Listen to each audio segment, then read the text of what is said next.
Consulting Logistics, presented by Aborn and Company.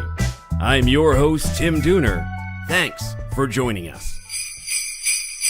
Well, Merry Christmas and Happy Holidays, everybody. Thanks for tuning in to our first ever Logistics of Christmas episode. But first, let me just say, we made it. We did it. It's the end of an exciting and evolving year in the supply chain that was limited on capacity, but plentiful with technological progress. 2019, poised to be an even bigger year where, right out of the gate, shippers face the result of 25% trade war tariffs on Chinese goods, a tight capacity market, and a shortage of optimized and integrated supply chain systems. We'll cover all of that here next year, as well as any developments that occur with TransTech 2020, a supply chain vision and innovation conference taking place at the Harvard Club of Boston, October of next year. And in January, we're going to have interviews with 6 River Systems about the rise of warehouse robots and automation, a look at Ports of America, and a deep dive into the new parcel regulations and the fallout from them. But now it's time to take a look back. No, not to 2018, but instead to the morning of December 6th, 1917, on Halifax Harbor in Halifax, Nova Scotia, where a massively transformative disaster involving a Norwegian vessel, a French cargo ship, bad decision-making, a tsunami, the largest man-made explosion at the time, and several tremendous acts of coverage, aid, and support occurred. And this began when the Norwegian ship SS Imo had sailed from the Netherlands en route to New York to take on relief supplies from Belgium. The ship arrived in Halifax on the 3rd of December for neutral inspection and spent 2 days in Bedford Basin awaiting refueling supplies. Though given clearance to leave the port on the 5th of December, Imo's departure was delayed as her coal load did not arrive until late that afternoon. The loading of fuel was not completed until after the anti-submarine nets had been raised for the night. Therefore, the vessel could not weigh anchor until the morning. And the reason for these anti-submarine nets was German U-boats had been spotted in the area. They'd been attacking merchant vessels. They'd been attacking military vessels.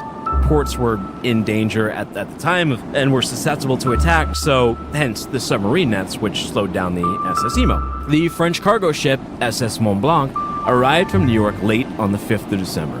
The vessel was fully loaded with the explosive TNT, puric acid, and highly flammable fuel, benzol, and gun cotton. She intended to join a slow convoy gathering in Bedford Basin ready to depart for Europe, but it was too late to enter the harbor before the nets were raised. Ships carrying dangerous cargo were not allowed into the harbor before the war, but the risks posed by German submarines had resulted in a relaxation of regulations. Navigating in or out of Bedford Basin required passage through a strait called the Narrows. Ships were expected to keep a starboard side of the channel as they passed oncoming traffic. Ships were restricted to a speed of 5 knots within the harbor. Imo was granted clearance to leave Bedford Basin by signals from the guard ship HMCS Arcadia at approximately 7:30 a.m. on the morning of the 6th of December. The ship entered the Narrows well above the harbor speed limit in an attempt to make up for the delay experienced in loading her cargo.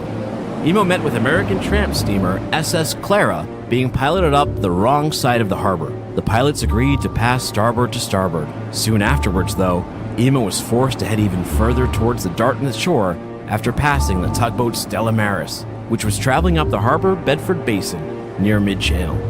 Horatio Brannan, the captain of Stella Maris, saw Imo approaching at excessive speed and ordered his ship closer to the western shore to avoid an accident. Francis Mackay, an experienced harbor pilot, had boarded Mont Blanc on the evening of the 5th of December. He had asked about special protections such as a guard ship given the Mont Blanc's cargo, but no protections were put in place. Mont Blanc started moving at 7:30 a.m. on the 6th of December, heading towards Bedford Basin. Mackay kept his eye on the ferry traffic between Halifax and Dartmouth and other small boats in the area. He first spotted Imo when she was about 3/4 of a mile away and became concerned as her path appeared to be heading toward his ship's starboard side, as if to cut him off his own course. McKay gave a short blast of his ship's signal whistle to indicate that he had the right of way, but was met with 2 short blasts from Emo, indicating that the approaching vessel would not yield its position. The captain ordered Mont Blanc to haul her engines and angle slightly starboard, closer to the Dartmouth side of the Narrows. He let out another single blast of his whistle, hoping the other vessel would likewise move to starboard, but was again met with a double blast in negation. Sailors on nearby ships heard the series of signals, and realizing that a collision was imminent, gathered to watch as Emo bore down on Mont Blanc. Though both ships had cut their engines by this point, their momentum carried them right on top of each other at slow speed. Unable to ground his ship for fear of a shock that would set off his explosive cargo, McKay ordered Mont Blanc to steer hard to port and cross the Norwegian ship's bow in a last-second bid to avoid a collision. The 2 ships were almost parallel to each other when Emo suddenly sent out 3 signal blasts, indicating the ship was reversing its engines. The combination of the cargoless ship's height in the water and the transverse thrust of her right-hand propeller caused the ship's head to swing into the Mont Blanc. Emo's prow pushed into the French vessel's #1 hold on her starboard side. The collision occurred at 8:45 a.m. While the damage to the Mont Blanc was not severe, the toppled barrels had broke open and flooded the deck with benzol that quickly flowed into the hold. As Emo's engines clicked in, she quickly disengaged, which created sparks inside Mont Blanc's hull. These ignited the vapors from the benzol. A fire started at the waterline and traveled quickly up the side of the ship as the benzol spewed out from the crushed drums on Mont Blanc's deck. The fire quickly became uncontrollable. Surrounded by thick black smoke, and fearing she would explode almost immediately, the captain ordered his crew to abandon ship. "Head off the ship!" A growing number of Halifax citizens gathered on the street or stood at the windows of their homes or businesses to watch the spectacular fire. The frantic crew of the Mont Blanc shouted from their 2 lifeboats to some of the other vessels that their ship was about to explode, but they could not be heard above the noise and confusion. As the lifeboats made their way across the harbor to the Dartmouth shore, the abandoned ship continued to drift and beach herself at Pier 6 near the foot of Richmond Street. Towing 2 scows at the time of the collision, Stella Maris responded immediately to the fire, anchoring the barges and steaming back towards Pier 6. The tug's captain, Horatio Brennan, and his crew realized they were not equipped to fight the fire with their 1 small hose and quickly backed off the burning Mont Blanc. They were approached by the whaler from HMS Highflyer and later a steam pinnacle belonging to the HMCS Niobe. Captain Brennan and Albert Madison of Niobe agreed to secure a line to the French ship's stern as to pull it away from the pier to avoid setting it on fire. The 5-inch hawser initially produced was deemed too small in order to a 10-inch hawser came down. It was at this point that the blast. At 9:04 a.m., the out-of-control fire aboard the Mont Blanc finally set off her highly explosive cargo. The ship was completely blown apart and a powerful blast wave irradiated away from the explosion at more than 3,300 feet per second. Temperatures of 9,030 degrees Fahrenheit and pressures of thousands of atmospheres accompanied the moment of detonation at the center of the explosion. White-hot shards of iron fell down upon Halifax and Dartmouth. Mont Blanc's forward 90mm gun, its barrel melted away, landed approximately 3.5 miles north of the explosion site near Albro Lake in Dartmouth, while the shank of her anchor weighing half a ton landed over 2 miles away in Armdale. A cloud of white smoke rose over 11,000 feet. The shockwaves from the blast traveled through the earth at nearly 23 times the speed of sound and was felt as far away as Cape Breton and Prince Edward Island, a distance of over 110 miles.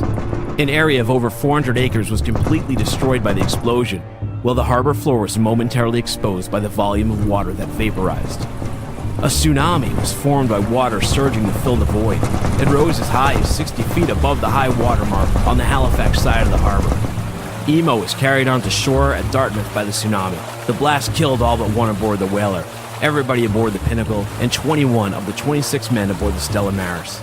She ended up on the Dartmouth shore severely damaged. The captain's son, first mate Walter Brennan, who had been thrown into the hold by the blast, survived, as did 4 others. All but 1 of the Mont Blanc's crew members survived. Over 1,600 people were killed instantly, and 9,000 were injured, more than 300 of whom died. Every building within a 1.5 mile radius, over 12,000 in total, was destroyed or badly damaged.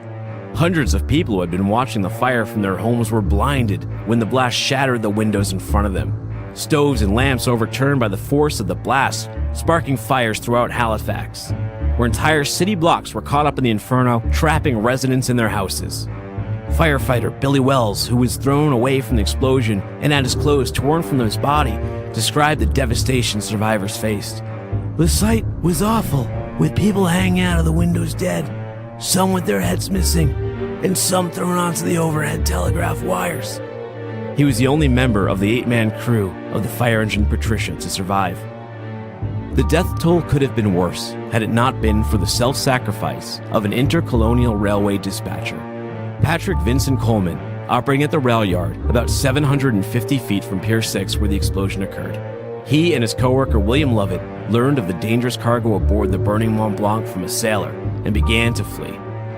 Coleman remembered, however, that an incoming passenger train from St. John, New Brunswick was due to arrive at the rail yard within minutes.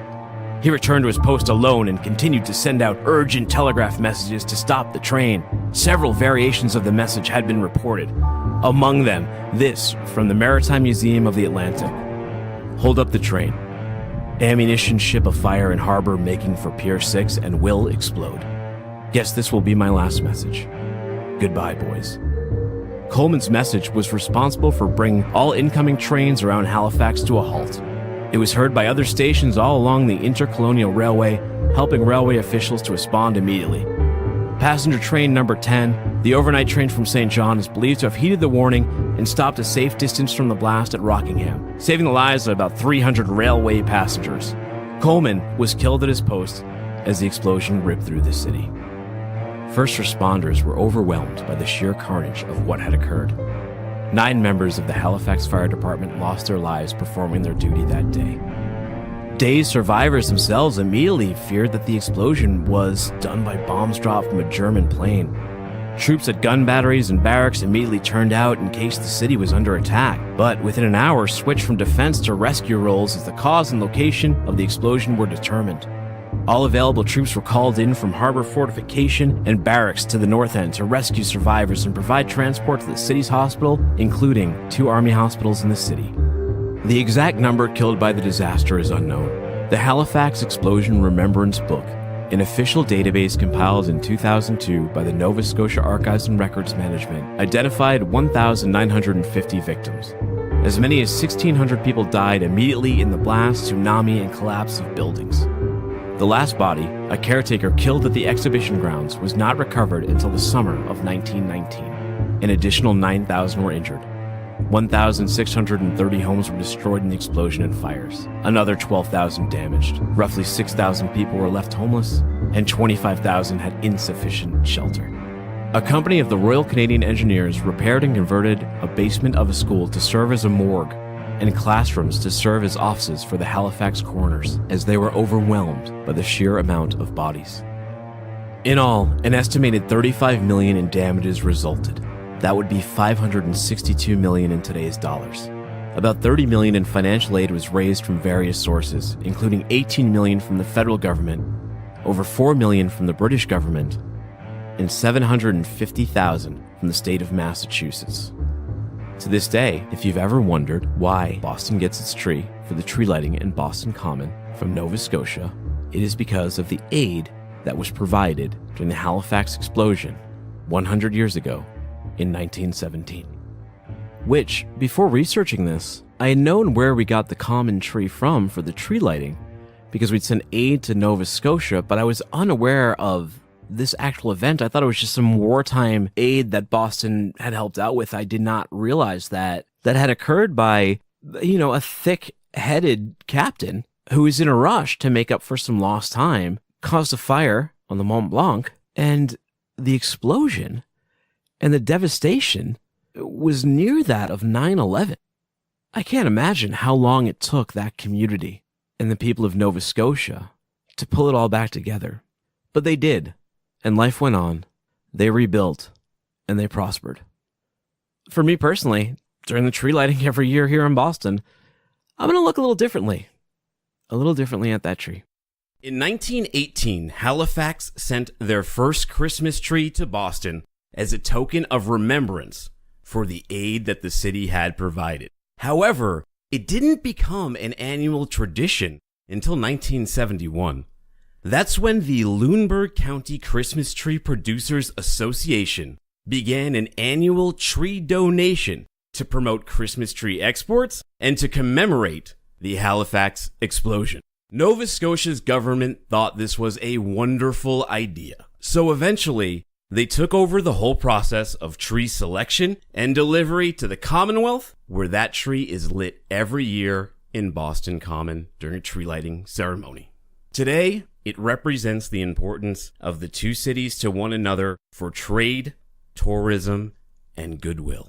Announcing on October 10th, 2019, Aborn and Co. presents TransTech 2020, a supply chain vision and innovation conference. This event is the first of its kind in Boston. Join our panel of speakers from the worlds of logistics and technology as we discuss the modern needs of the supply chain and the merger between the physical and digital footprint that freight creates. Head on over to transtech2020.com for more details. We'll be talking about AI, automation, autonomous vehicles, blockchain, data purity and capture, future-proofing the supply chain, market conditions, transportation management systems, and so much more. Head on over to transtech2020.com for registrant and sponsor details. If you have any questions, comments, suggestions, feel free to email me at tdooner@abornandco.com. That's TDOONER@abornandco.com. I'd be happy to learn something new with you. Looking to take control of your freight and future-proof your supply chain? Get ready for tomorrow today with Aborn and Company's Advantage Modern Managed Freight Solutions. Find out how we've combined traditional freight management fundamentals with data and technology to help companies reduce freight costs, improve carrier service, and bring visibility to their supply chains. Visit Aborn and Co. now to set up a complimentary consultation. Isn't it time you got optimized? For this episode and all of our previous shows, visit consultinglogistics.io or simply search for Consulting Logistics on iTunes, Spotify, or your favorite podcast player of choice. And hey, if you like the show, the best way you can give back is to share it. And if you really liked it, go on iTunes over there and rate and review. Be much appreciated.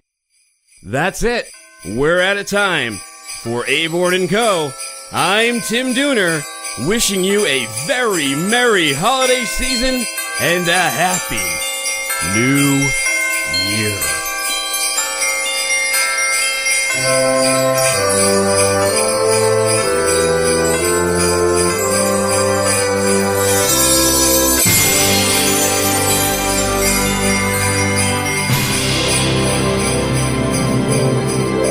Ho, ho, ho, ho!